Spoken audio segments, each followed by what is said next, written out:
Começamos a gravação da nossa aula 3 sobre a primeira parte do livro Memórias de Subsolo de Dostoiévski, intitulada O Subsolo. O livro começa assim: sou um homem doente, um homem mau, um homem desagradável. Creio que sofro do fígado. Aliás, não entendo níquel da minha doença e não sei ao certo do que estou sofrendo. Não me trato e nunca me tratei, embora respeite a medicina e os médicos. Ademais, sou supersticioso ao extremo. Bem, ao menos o bastante para respeitar a medicina. Sou suficientemente instruído para não ter nenhuma superstição, mas sou supersticioso. Não, se não quero me tratar é apenas de raiva. Certamente não compreendeis isto. Ora, eu compreendo. Naturalmente, não vos saberei explicar a quem exatamente farei mal, no presente caso, com a minha raiva. Sei muito bem que não estarei a pregar peças nos médicos pelo fato de não me tratar com eles. Sou o primeiro a reconhecer que, com tudo isso, só me prejudicarei a mim mesmo e a mais ninguém. Mas, apesar de tudo, não me trato por uma questão de raiva. Se me dói o fígado, que doa ainda mais. Vejam, esse começo ele é extremamente representativo de toda a obra e do modo como este personagem procede. Primeiro, isolado, ele não quer saber de mais ninguém, ele quase como um desejo sádico, ou melhor, masoquista, de sofrer. Ele precisa se sentir vivo pelo sofrimento. A única coisa que ele tem de real, ou que parece que lhe dá algum sentido para a vida, é sofrer. Ele está doente, e a gente pode dizer não só do corpo, com o seu fígado, mas da alma, porque ele é mau e desagradável. Ele tem uma doença psicossomática, seja somatizando uma doença psíquica, uma depressão, uma grande paranoia. Ele parece muito paranoide, aliás, ele tem uma série de neuroses e paranoias que podem ser, ou mesmo de perversões, né, que podem parecer aqui, Freud que dizia nós somos ou paranoides, ou neuróticos, ou perversos, né? Então ele também pode ser perverso. E ele é um homem desagradável porque ele é antissocial. Ele não gosta de ninguém, não gosta das pessoas.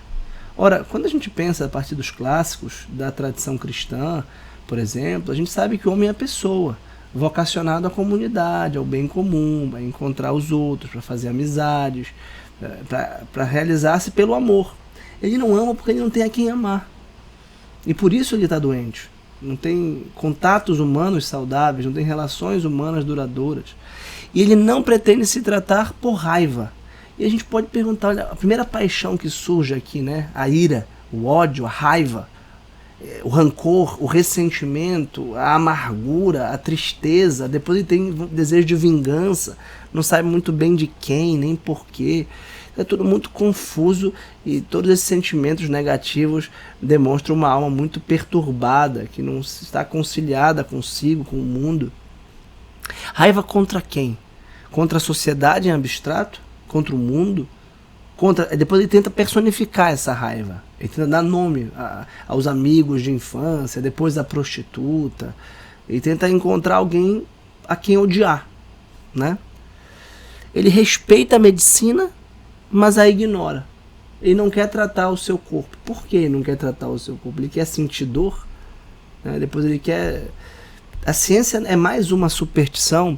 É interessante que o tema da superstição, que é uma crença que você não pode comprovar, né? uma crendice, algo simplesmente que não tem nenhuma verossimilhança. Vejam, a religião não é superstição, porque a religião é um conjunto de crenças e ritos que nos convertem, que nos mostram uma nova realidade, que de algum modo misterioso nós podemos verificar. Isto é, você não pode dizer que uma pessoa que está fazendo oração é supersticiosa, porque ela está de fato falando com Deus, ela percebe isso, ela escuta a Deus. E há, na tradição cristã, pelo menos 2000 anos de experiências concretas com Deus, não é superstição. Superstição é uma crendice completamente inverificável, que não tem nenhuma relação de causa e efeito, que não gera nenhuma conversão, nenhuma mudança de vida, que não gera nenhuma grande ação, nenhum heroísmo. Aí sim é superstição. Mas ele parece achar que tudo é um pouco supersticioso, inclusive a crença que os seus contemporâneos depositam na ciência. A ciência passa a ser supersticiosa quando ela quer resolver tudo, quando a medicina quer demonstrar o sentido da vida. E isso, obviamente, ela não é capaz e nem é a sua finalidade. Vejam que o tom é polêmico, agressivo e autocontraditório. Ele vai dizer, vocês não me entendem. Ele vai se voltar e chamar todos os homens de ação que o leem de imbecis, de estúpidos. Porque só ele é o sábio, mas ao mesmo tempo a sua sabedoria é completamente vazia. Olha o tema da vaidade. Vaidade das vaidades. E aí logo depois, na página 17 da minha edição, surge o tema do niilismo, desse vazio, desse esvaziamento muito profundo de toda a realidade causada pela própria inteligência. A inteligência o tornou mau caráter, o tornou extremamente desiludido. Não consegui chegar a nada, nem mesmo tornar-me mal, nem bom, nem canalha, nem honrado, nem herói, nem inseto. Agora vou vivendo os meus dias em meu canto, incitando-me a mim mesmo com um consolo raivoso, que para nada serve, de que um homem inteligente não pode a sério tornar-se algo, e de que somente os imbecis o conseguem. Sim, um homem inteligente do século XIX precisa e está moralmente obrigado a ser uma criatura eminentemente sem caráter, e uma pessoa de caráter de ação deve ser, sobretudo, limitada. Esta é a convicção dos meus 40 anos. Estou agora com 40 anos, e 40 anos são, na realidade, a vida toda. De fato, isso constitui a mais avançada velhice. Viver além dos 40 é indecente, vulgar, imoral. Quem é que vive além dos 40? Respondei-me sincera e honestamente. Vou dizer-vos, os imbecis e os canalhas. Vou dizer isto na cara de todos esses anciãos respeitáveis e perfumados de cabelos argênteos. Vou dizê-lo na cara de todo mundo. Tenho o direito de falar assim, porque eu mesmo hei de viver até os 60, até os 70, até os 80. Um momento, deixai-me tomar o fôlego. Vejam que ele vai se contradizendo, ele fala que chegou no máximo, mas depois vai jogar na cara dos velhos, e ele mesmo vai chegar aos 70, e ele perde o fôlego. Essa ideia de perder o fôlego é que ele está assim, falando como quem vomita, como quem simplesmente irrompe um vulcão de ideias e de pensamentos sem muita ordem. O que parece claro aqui, em todo o texto e nessa passagem em particular, é que a vida dele não tem nenhuma finalidade, não tem nenhum ideal, né? Ele não está comemorando nenhuma conquista, nem lamentando uma derrota. Não tem nem frustração e nem vitória, porque ele não tem nada, ele não quer nada. Digamos que você queira saúde, esteja doente, você fala, puxa, eu queria muito saúde, eu estou lutando pela saúde. Ou você queria conquistar uma carreira específica e não consegue, mas você pelo menos tem a carreira para conquistar. Aqui ele não tem nada, ele não chegou a nada, né? Nem mesmo se tornou mal. Mas ele também não é um canalha, ele não é um herói e nem um inseto. Então ele é um parasita intermediário do subsolo que não adere ao mal e nem ao bem, porque a sua vontade é fraca. Uma das maneiras que a gente pode interpretar esse homem é como alguém que sofre de assídia, que é uma vontade muito fraca, com ausência de ideais espirituais pelos quais lutar. Ele não tem fortaleza, ele é uma pessoa débil, ele é fraco, né? Assídia, que normalmente é o pecado capital que se diz, chama preguiça, mas a preguiça é mais do corpo. Ele não é só preguiçoso, ele é assidioso. Claro que ele está profundamente deprimido e desiludido, desiludido e amargurado. Mas ele não sabe nem dizer por quê, por quem, ressentido, mas com quem? É com a mãe, é com o pai? Né? Então, esse estado dele é um estado de falta de autoconhecimento e falta de exame de consciência suficiente para saber quem ele é e o que ele busca e com que ele se frustra. Porque senão, se não é possível diagnosticar a doença, tampouco é possível buscar a cura. E ele vai atribuir o problema à inteligência moderna. Ele diz que o homem inteligente tem a sua ação paralisada pelo excesso de ideias e possibilidades. e acaba não fazendo nada. E considera os práticos imbecis. Vejam só qual é essa situação. Um homem inteligente do século XIX é um homem que pensa muito, que fala muito, que sabe muito, que lê muito e que percebe que há uma gama enorme de possibilidades, ideias e filosofias e religiões, mas ele é incapaz de hierarquizá-las, ordená-las, e é capaz de estabelecer um plano de vida, é incapaz de atuar, é incapaz de fazer algo acontecer na sua própria existência. Então é como se ele estivesse num shopping center com milhares de vitrines e não comprasse nada. E dissesse, não, eu não vou comprar nada porque eu posso compará-las a todas, eu posso revisitá-las, eu posso...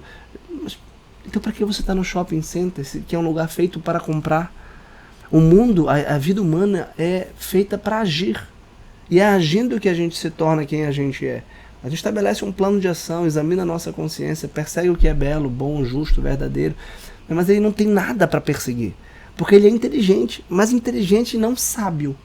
Ele é inteligente porque ele é bem informado, ele é excessivamente informado. É interessante isso, que essa inteligência, ela não é sabedoria. Ele tem muitas informações. O que ele faz com isso? Nada. Essas informações o tornam ainda arrogante com as pessoas práticas, simples e sábias que agem. Eu falei do mujik, que é o russo tradicional do campo, né, da zona agrária, que ele é simples, porque ele age, ele faz as coisas acontecerem. Só que esse arrogante aqui eu considero um imbecil. A pessoa prática, normal, que tem o seu trabalho, que tem a sua família, que tem a sua religião, que volta para casa e que faz as coisas de forma simples e normal, para ele é um imbecil. É um imbecil que não fica especulando sobre uma série de coisas. Ele é um especulativo sofista, porque ele não é filósofo. Porque ele não reconhece a verdade, não busca a verdade, não encontra a verdade. Ele é um sofista porque ele é um intelectual cético. Depois ele diz que a vida não vale a pena depois dos 40. Mas por quê? Ele não dá justificativa, né? Vale ou não vale a pena? Então por que ele vai chegar aos 60, 70, 80? Tudo é muito... Os argumentos muitas vezes são jogados assim, sem justificativa e sem fundamento. Depois ele comemora o prazer no desespero, que é algo extremamente contraditório. Que tipo de prazer é esse? Ele quer criticar o prazer fácil, o prazer sensível. Tenho, por exemplo, um terrível amor próprio. Sou desconfiado e me ofendo com facilidade, como um corcunda ou um anão. Mas realmente tive momentos tais que, se me acontecesse receber um bufetão, talvez até me alegrasse com o fato. Aliás, o que ele quer, na segunda parte, é ser jogado da janela de um bar, de um pub. Né? O que ele quer é ser vilipendiado, agredido para se sentir vivo. Né? E é que ele adianta, que quer receber um bufetão. Falo a sério, com certeza eu saberia encontrar também nisso uma espécie de prazer. Naturalmente o prazer do desespero, mas é justamente no desespero que ocorrem os prazeres mais ardentes, sobretudo quando já se tem uma consciência muito forte do inevitável da própria condição. E no caso do bufetão, sim, fica-se comprimido pela consciência do mingau a que nos reduziram.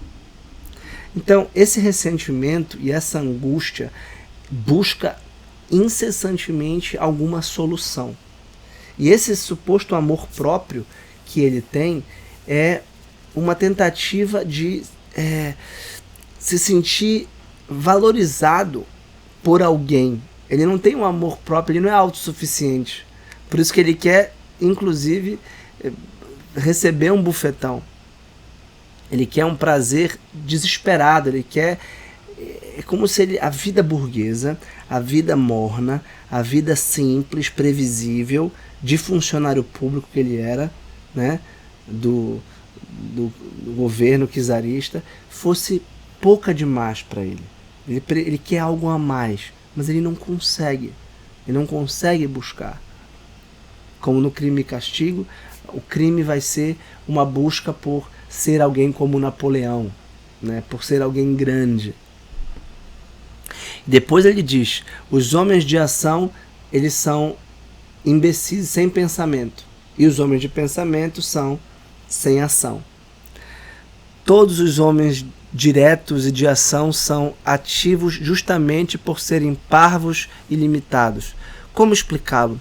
Do seguinte modo, em virtude de sua limitada inteligência, tomam as causas mais próximas e secundárias pelas causas primeiras, e deste modo se convencem mais depressa e facilmente que os demais de haver encontrado o fundamento indiscutível para a sua ação, e então se acalmam. E isto é de fato o mais importante. Para começar a agir, é preciso de antemão estar de todo tranquilo, não conservando quaisquer dúvidas. E como é que eu, por exemplo, me tranquilizarei? Onde estão as minhas causas primeiras, em que eu me apoio? Onde estão os fundamentos? Onde irei buscá-los? Vejam, aqui ele apela para uma linguagem metafísica que é fácil de entender. Causas segundas são as causas mais imediatas ou próximas. Quando você toma um ônibus ou um Uber, você tem como causa imediata chegar em algum lugar. Digamos que você vá para o trabalho. Bem, quando você chega no trabalho, você, no meu caso, escreve um texto ou dá uma aula. Em seguida, você conclui o seu mês de trabalho e ganha dinheiro. Depois você compra, paga o seu aluguel e compra as suas coisas e compra. Então, essas são cadeias de causa e efeito imediatas. E você não tem muita dúvida, você tem que ir para o trabalho, pega um ônibus ou pega um Uber. No trabalho você realiza a sua função, depois você ganha dinheiro. Com dinheiro você compra roupa, comida, paga o aluguel. Com isso você tem um conjunto de ações voltadas às causas imediatas. A causa primeira é o sentido geral, é a felicidade. É o porquê de você fazer tudo isso. O que dá sentido à vida. O que ele está dizendo é que a pessoa prática, ou nós diremos hoje em dia talvez pragmática, não para pensar na causa primeira, que é Deus. Aliás, o Chesterton dizia que a coisa mais prática do mundo é o sentido do universo. Porque as coisas práticas que você precisa dependem da sua visão global do mundo, né? Só que ele não tem facilidade de ir ao trabalho, de receber o dinheiro, de comprar, porque ele fica se questionando profundamente sobre o sentido de tudo. Ele não tem causa primeira.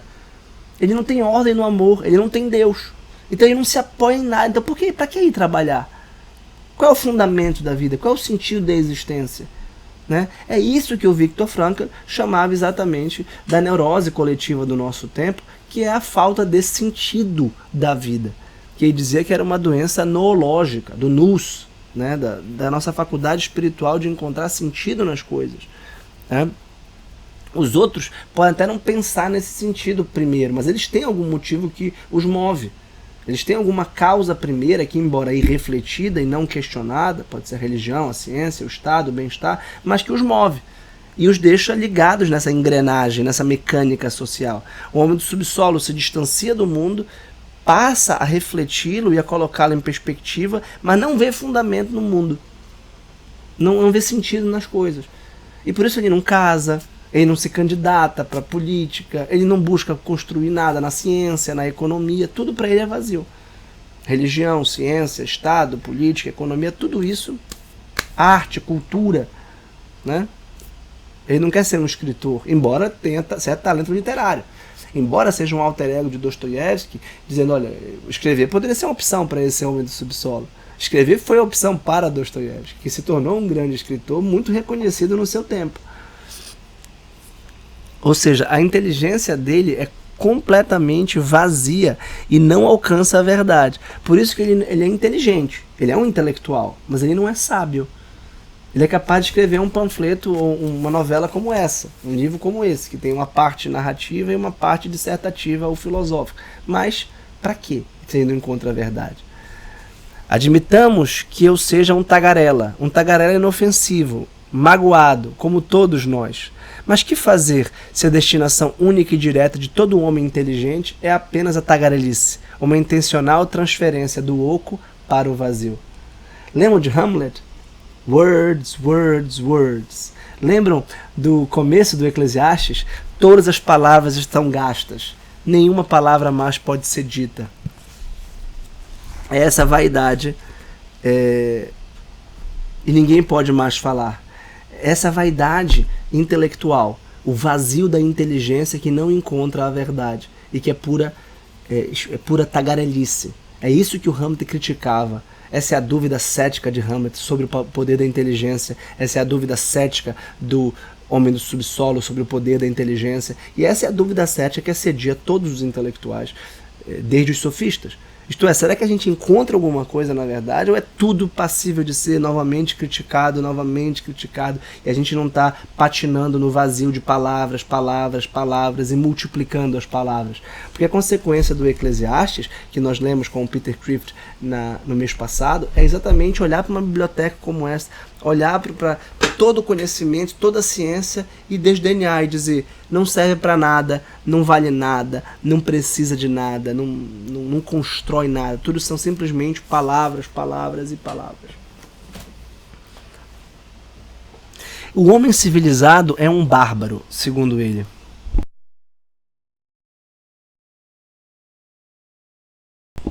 E isso é muito interessante. Vejamos esse trecho. Mas o homem é a tal ponto afeiçoado ao seu sistema e à dedução abstrata que está pronto a deturpar intencionalmente a verdade, a descrer de seus olhos e seus ouvidos apenas para justificar a sua lógica. Tomo justo este exemplo por ser tão eloquente. Lançai um olhar ao redor. O sangue jorra em torrentes, e o que é mais, de modo tão alegre como se fosse champanhe. Aí tendes Napoleão, tanto o grande como o atual. Aí tendes a América do Norte com a união eterna. O que suaviza, pois, em nós a civilização? A civilização elabora no homem apenas a multiplicidade de sensações e absolutamente nada mais.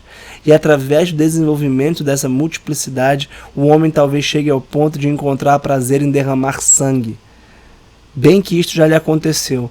Notastes acaso que os mais refinados sanguinários foram quase todos cavalheiros civilizados, diante dos quais todos estes Átilas e Stienzaratzi não valem um caracol?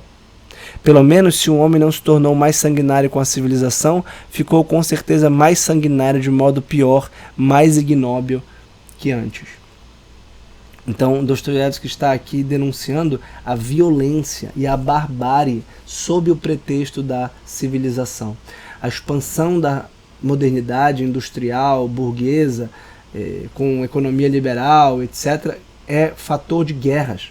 A Revolução Francesa gerou guerras, gerou sangue. Esse século XIX é um século marcado pela expansão capitalista, pelo sangue. E ele diz que a civilização torna as pessoas insensíveis umas com as outras, torna as pessoas profundamente desumanas, e que Napoleão, tanto o Bonaparte quanto o atual, foram figuras extremamente sanguinárias, que não se preocupavam com o outro, que simplesmente o matavam.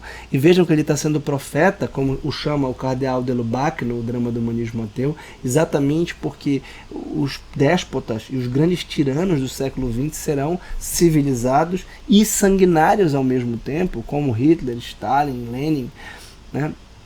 São pessoas que, Mao Tse Tung, que matam, assim, Pol Pot, matam por nada, matam simplesmente, assim, exterminam civilizações inteiras. Vejam a questão do aborto, né? Uma barbárie sem tamanho, né? Uma atrocidade, um genocídio tremendo, feito com toda a capacidade científica e médica, asséptica, extremamente civilizada em hospitais de países ocidentais de ponta. Então essa barbárie que embruteceu o homem em nome da civilização, da modernização, da conquista de algo que carrega atrás de si muito sangue e muita dor. Na próxima aula a gente vai para a segunda e última parte desta pequena obra-prima de Dostoiévski, chamada As Memórias do Subsolo.